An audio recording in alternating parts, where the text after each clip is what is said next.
The ruling establishment has a lot of, they will stop at nothing to complete their toolkit of control, right? So one of the things that has been missing from the toolkit of total control has been quarantines and curfews, right? Mm-hmm. So now, welcome to the new world in America, where to get on a bus, to go through a subway station, if you think that the procedures at the TSA are onerous, right? Guess this is coming to a bus depot near you. It's a more invasive way, and the ruling class needs this because, let me say, if the ruling class ever saw wide-scale civil unrest, you'd see an Ebola outbreak in America right away. Okay, so this is, what you see is that Ebola is another tool in the toolbox of the ruling class control. Yeah, to keep down absolutely, repression. positively, 100%. This is a tool. Right. Ebola doesn't just magically start spreading. Mm-hmm. And then we have this doctors that come back here. The white people, of course, live. Mm-hmm. The two whites who got it survived. All the black people that get it die.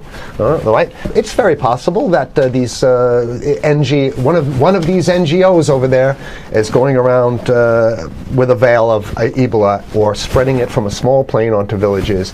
The point is to get hundreds of thousands of people infected with it and create the next phase of control. Now, one of the things I'd like to show to back up my my claims here. Here's a document from the Rockefeller Foundation. Rockefeller Foundation, right there. You can zoom in on that, where my finger is. It's called Scenarios for the Future International Development, the Rockefeller Foundation. All right. Okay. Let's take a look at what they're saying here. This is something like a 50, 60-page document. I'd like you to go to page 18, if you can look at this up on the internet, but I'll read it off to you. It's called lockstep, lockstep. And this is a phrase that I used right after 2001 when I saw the entire system of the United States, including the population, were in lockstep. So the Congress went along, and yes, it was Osama bin Laden, and the people waved their flag and said, I hate, hate, hate, hate, and everything was in lockstep. Well, in 2010, they published this, Rockefeller Foundation, and here's what they're saying. They're saying that they call it a scenario. These are scenario narratives, and they speak about it in the past tense. So they put out this scenario, lockstep. A world of tighter, top-down government control and more authoritarian leadership with limited innovation and growing citizen pushback. Okay, I'll read a little bit of it. In 2012, the pandemic that the world had been anticipating for years, nobody was anticipating a pandemic, finally hit. Unlike 2009's H1N1, this new influenza strain originating from wild geese, they use some scenario, but this is Ebola they're talking about. Ahead. Even the most pandemic-prepared nations were quickly overwhelmed when the virus streaked around the world, infecting nearly 20% of the global population and killing 8 million in just 7 months, the majority of them healthy young adults. The pandemic also had a deadly effect on economies. You can see the agenda. Just naked, raw, naked control agenda written down, and it's anybody's guess how this becomes effectuated in real life. So whether this is written specifically as marching orders or whether people take it upon themselves in the intelligence networks to say, okay, well, this has been produced, so this is the plan here. But these narratives have to be written in advance because the intelligence agencies don't know how to do these narratives. They need help. So these think tanks, they come up with these like Rand Corporation, Rockefeller Foundation. These are think tanks of death. They're not the think tanks, they're not there to find great ways to help people. Right? Okay, the pandemic also had a deadly effect on economics. International mobility of both people and goods screeched to a halt. Which is what they want. They want a completely isolated world, right? Debilitating industries like tourism and breaking global supply chains. Well, of course they want tourism stopped because they're not in the tourism business, and they want you at home in your house in front of the TV. Then they got you, because once you watch the TV, they own your soul. Even locally. Wait a second, we're on television. I mean commercial television, let's say. National. Even locally, normally bustling shops and offices sat empty for months. Okay, so I love how they talk about it in the past tense in 2010. Right? The pandemic blanketed the planet, though disproportionate numbers in Africa died. Southeast Asia and Central America, where the virus spread like wildfire. It sounds like the opening monologue of a disaster movie, right? Exactly. Now listen here's the good stuff now. But even in developed countries, containment was a challenge. Now here's this one. I love this one.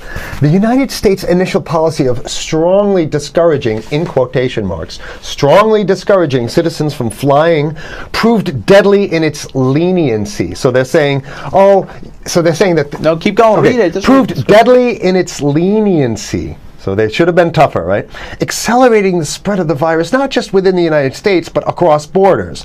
However, a few countries did fare better. China in particular. The Chinese government's quick imposition and enforcement of mandatory quarantine for all citizens, as well as its instant and near hermetic sealing off of all borders, saved millions of lives, stopping the spread of virus far earlier than in other countries. So the message is here is we have to look towards the Chinese, the oppressive totalitarian Chinese regime, as an example of what we need to be doing here. And of course, the ruling class here loves the Chinese regime because they have demonstrated to the ruling class the most efficient form of capitalism, which is authoritarian capitalism. So we have capitalism, but unfortunately we have this veil. I get it. We have this veil of democracy. This is very interesting. This is continue on. Okay. China's government was not the only one that took extreme measures to protect its citizens from risk and exposure. During the pandemic, national leaders around the world flexed their muscles, flexed their authority, and imposed airtight rules and restrictions. You can see the agenda. Okay, no, go. Okay.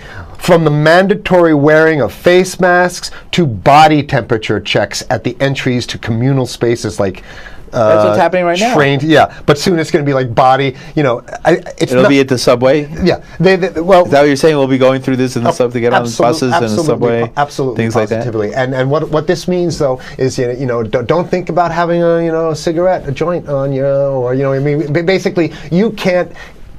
This is a dragnet for everything. So if in order for you in other words, just like with stop and frisk, this is ultimate stop and frisk. This is the ultimate cavity stop and frisk, cavity search kind of thing. All right, so during the pandemic, national leaders around the world flex their authority. Now there's some good stuff. Listen to this. And even supermarkets, they want body checks at supermarkets. Okay, so basically what they're saying is they're building a system where every move you make, you got to go through them. You can't get food. What happens if you go to the farmer's market? Right. Here's the good stuff now. I mean, it just keeps getting better. Even after the pandemic faded, this more authoritarian control and oversight of citizens and their activities stuck. And even intensified. That's the whole point. So they're going to get rid of... Didn't that happen already with 9/11? Of course. 9/11 was how many? 14 years ago, and we still have all these draconian so rules. So they're going to put the body cavity USA searches Patriot and all that. That's right. So in order to get to a supermarket, you got to have a body cavity search. And then when there's no more Ebola, well, you know what? We kind of like this way because we have a complete infrastructure of a control grid. In order to protect themselves from the spread of increasingly global problems, from pandemics and national terrorism to environmental crisis and rising poverty, leaders around the world took a firmer grip on power. Well, what the hell would rising poverty have anything to do with imposing strict citizen controls with face masks? So they're very sloppy stuff here. At first, the notion of a more controlled world gained wide acceptance and approval. I'm sorry. Nobody likes this stuff. They're just saying it.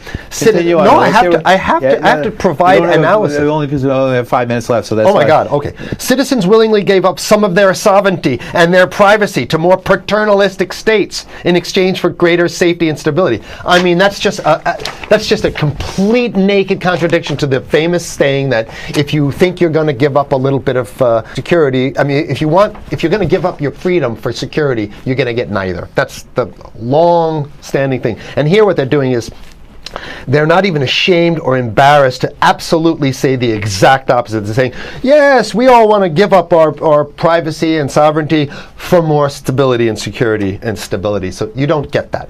When you give it up like that, you get the shaft. Can you show us the cover again of what you were just reading? One more time, and then I have two more documents. Right, this is what we were reading here, and just zoom in a little bit so folks can see it. He'll zoom in, don't worry, you can relax. Right. And scenarios for the future of technology and international development. Okay, now I have two more documents. Keep it zoomed. We have the National Security Memorandum of December 10th, 1974. This is Henry Kissinger's brainchild. The National Security Memorandum number 200. You can look that up on your internet. I'll summarize it. He says that there's too many people, we got to get rid of the population. So to answer your question. Oh, from earlier. Yeah, he says, he used the word depopulation, which is different. Depopulation means killing people that already exist, and it's to get the minerals, because we need the minerals. And here's another one. The CDC has a patent on Ebola. They've patented it. Yeah? Right. So basically, if you want to get a cure for your Ebola, you got to go. It right up here, right? It says human Ebola virus species and compositions and methods thereof, and it's a patent. It's a patent. They patented the main strain plus something like 17 other strains of it. So they own it now, and I don't know how exactly you can own that, but apparently they've done the same thing. Yeah, I didn't think you could own a natural. Yeah, you can. I guess the main thing to finish off this show is this: